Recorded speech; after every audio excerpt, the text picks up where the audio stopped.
Gazterik hasi zen politikan eta eskarmentua gazterik hartu zuen, Ezker Abertzaleko bozeramailea izan zen, eta gaur egun kazetari gazte esango nuke eta historialaria dugu. Datorren urtean Nafarroaren konkistaren 500. urteurrena betetzen dela eta bera dugu Nafarroaren konkistaren kronista idazleetariko bat, eskutatu zaigun historiaren bideo liburu eta idazkien egilea dugu. Eta gatazka politikoaren ondorioak ere, berak ere larrutik ordaindua ditu, politikan aritzeagatik beste asko lez, bakartzela sufritu zuelako, bere alderdikideekin batera jaso zuen errepresioaren ondotik, etorri zen Lizarra Garaziko akordioa, hemen aipatu den akordio saio hori bake prozesuaren alegina. Hala beraz, Floren, Nafarroako talai hortatik, nola bizi izan zenuen, garai hura, hausnartu zenituen gatazka konpontzeko orduko eta gaurko eguneko Nafar komunikabideen portaera zein izan den ere, kontatzen badiguzu. Arratsaldeon eta eskerrik asko hasteko olako aurkezpena egiteagatik eta eskerrik asko zuei hona etortzeagatik eta antolatzailei hemen hitz egiteko parada eskaintzeagatik, ezta. Egia esan bitxia da, ez da nire esperientzia partikularra bakarrik, baina olako prozesu bat kartzelatik era ezberdin batean ikusten da. Ez da nire esperientzia partikularra, zorigaitzez jende askorik gertatu zaio eta gertatzen ari zaio olako oraingoan ere, ez da. Eta zentzu horretan nik aldarrikatu nahiko nuke subjektutasuna, ez? Hau da, gertaera hauek aztertzen ditugunean, gu ez gara, beste kasu batzuetan egia esan mundu osoan gertatzen dena gertu dugu maila batean, baina egia da zaila izaten dela batzutan gauden edo bizigaren errealitatetik at jartzea eta hortik begiratzea edo erreparatzea errealitateari. Azken finean, prozesu hauen atzean gure egoera, gure errealitatea eta gure etorkizuna daude, eta beraz ez gara begirale hutsak, protagonistak bagara, edo izan nahiko genuke, eta ni behintzat izan nahiko nuke, ezta? Nik uste dute subjektutasun hori errebindikatu behar dela, eta ni behintzat hori egin nahiko nuke. Hau da nire ikuspegia eta zentzu horretan ez errepikatzeagatik orain arte esan diren gauza batzuk, ados bainago, iruditzen zait akats handi bat gertatu diren 3 prozesu edo 3 saio hauen azterketan. Hau da, Aljerrekoa, Lizarra Garazi eta azkenengoa Loyola Ñeneb edo deitu nahi dugun bezala, ezta? Eta iruditzen zait eta Kuban garai ekonomiko-politiko bati deitzeko terminologia erabiliz, hau da, periodo espezialarena, nik uste dut batzutan horrela ikusi ditugula saio hauek. Eta maila batean, abstrakzio maila bat ere gertatu dela, kokatuz esparru edo saio edo prozesu horiek ibilbide historikoetatik kanpo. Salbuespeneko egoerak izan balira bezala, hau da, gravitaterik gabeko egoera bat, hau da, beste arauen menpeko egoera bat. Eta hori ez da egia, ibilbide historiko luze baten uneak dira, eta errealitateari erreparatzen baldin badiogu, ikuspegi baten arabera tarte horiek nagusitzen dira, edo tarte horietan prozesuaren pertzepzioa edo prozesuaren ezaugarritzea nagusitzen da, baina esan behar da, gatazkaren alde batzuk, gehienak behar bada, errepikatu zirela edo areagotu zirela periodo horietan, une horietan. Ikuspegi horretatik ez dago prozesu uharterik, ez da errealitatearen estudioko plato bat bezala ikusterik, ez da hola, prozeso zabalagoetan eta luzeagoetan uztartu behar dira saio hauek, ez da. Parentesiak bezala ikusten baditugu, nekez ulertuko ditugu ziurrenik.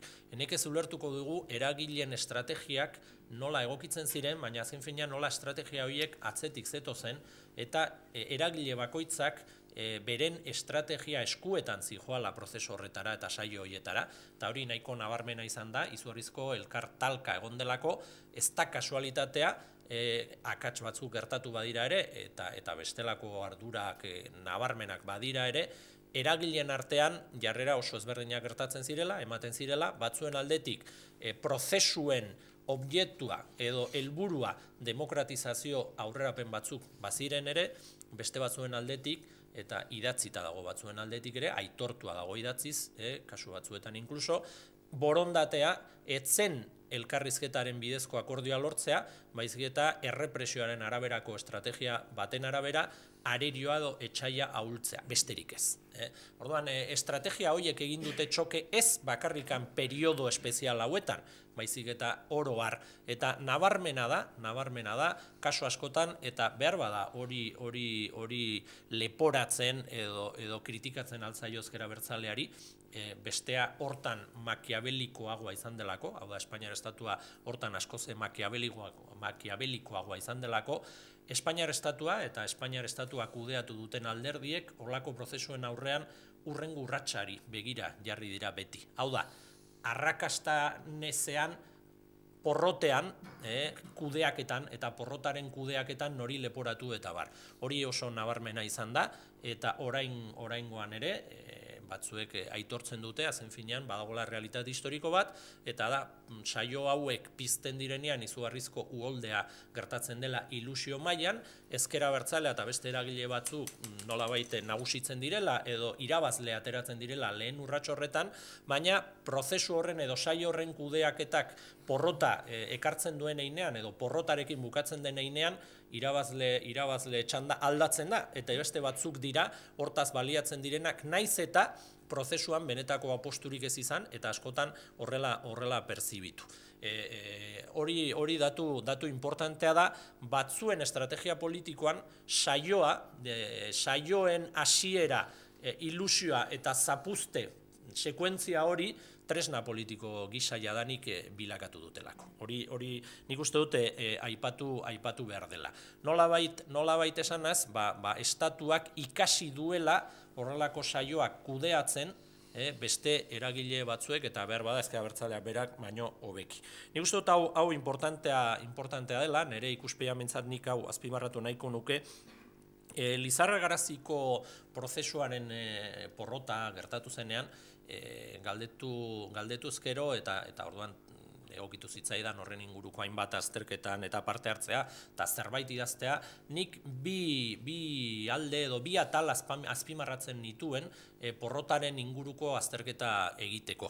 Eta uste du gainera bi atal horiek edo bi akats horiek aipatzen aldirela ere aljerreko prozesuari dagokionez, baita azkenengo prozesuari dagokionez ere. Eta dira alde batetik komunikazio jarduera eta bestetik jendartearen aktibazioa edo parte hartzea. Nik uste dute hortan kokatu zirela bi akats oso handiak, Euskal Herriaren ikuspegitik, jakina ni ez naiz kokatzen Espainiar gobernuaren aldetik, ez da ustezko neutraltasun batean mantentzen ziren beste eragileen ikuspegitik, argi da zein den ere ikuspegia, eta horretatik nik uste dut bi akats horiek nahiko nabarmenak izan zirela. Egia esan jendartearen parte hartzea aipatzen denean, batzutan pentsatu daiteke afera dela jendearen ohiko mobilizazio maila. Nik uste dut askoz ere zabalagoa dela jendartearen parte hartzearen konzepzioa, maila ezberdinak egon daitezke, eta azken finean jendartea aipatzen denean sektore batzuen aktibazioa izanen da, beste batzuen konplizidadea, eta behar bada beste batzuen neutraltasuna edo neutralizatzea baino ezin da espero, baino horiek denak hartu behar dira kontutan. Edonola ere, eta hortan hemen aipatutakoarekin guztiz ados nago, aipatzen denean edo komunikazio jarduera aipatzen denean, komunikazio jardueraren funtsa mezua izanik ere, benetako funtsa estrategia politika bera da. Egiten dena da komunikatzen dena, azken finean. Egiten denak ez badator bat jendearen eskaerarekin, edo ondorio kaltegarriak ekartzen balin baditu, alperrikakoa izan daiteke mezulari onenak eta mezu egiteko faktoriarik onena izatea. Hori oso importante izaten da, eta bada, baina estrategia txarra balin bada, estrategia kaltegarria balin bada, komunikazioa kaltegarria izanen da. Nik uste dut hortan hemen aipatutakoaren ildotik erreflexio eta hausnarketa batzuk egin direla, eta bukatzen joateko, behintzat nire hausnarketa hau, nik uste dut oraingo egoeran, eta ni behintzat ilusioz ikusten dut oraingo egoera, aitortu beharko nuke egoera eta saio guztiak ilusioz ikusten duten pardillo edo inozo horietako bat naizela, beraz ez da horrelako sensazioa daukadan lehenbiziko aldia.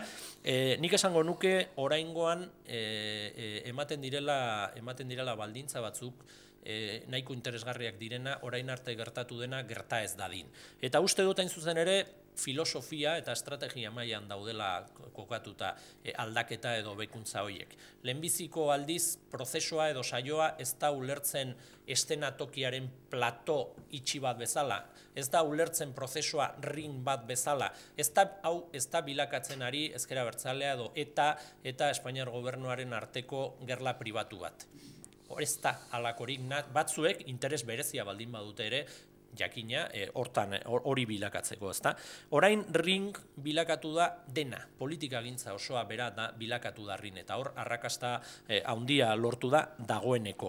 Eta gainera, bide horretatik jarraitzeko asmoa dago. Eta orain komunikazio plan bat dago, plan on bat, estrategia on bat dagoelako. Eta azken finean, nire ustetan akats guzti hauetatik ikasgaiak atera direlako, Ezker Abertzaleak ikasgai ederrak hartu ditulako, ikasi duelako, izandako akats horietatik, eta baita ere, nolabait orain arteko hainbat prozesutan eta prozesu horietan estatuak tankera hartu badio, edo behintzat tranquilloa gaztelaniaz esaten denez, hartu balin badio Ezker Abertzaleari, oraingoan ikustu du kontrakoa gertatzen ari dela, eta esperientzia eta eskarmentu izan duena, eta benetan ikasi duena Ezker Abertzalea dela, bestea beste Ezker Abertzalea prozesu honetan ez baitago bakarri, beste batzutan ez bezala, eta nik uste dut komunikazio mailan aurrerapen handiak ematen ari direla, eta nik uste dut, hau behar bezain beste landu ez bada ere, nik uste dut baldintza badaudela aurreko prozesutan, baino askoz ere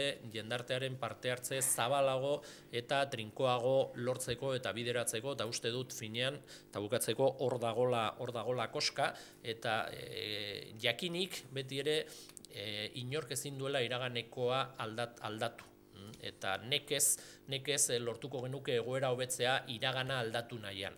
Azken finean, iraganetik egin daitekena da aztertu eta ikasi, eta nik uste dut batzuek ikertu eta ikasi dutela, eta are gehiago hori praktikara eramaten ari direla zorionez.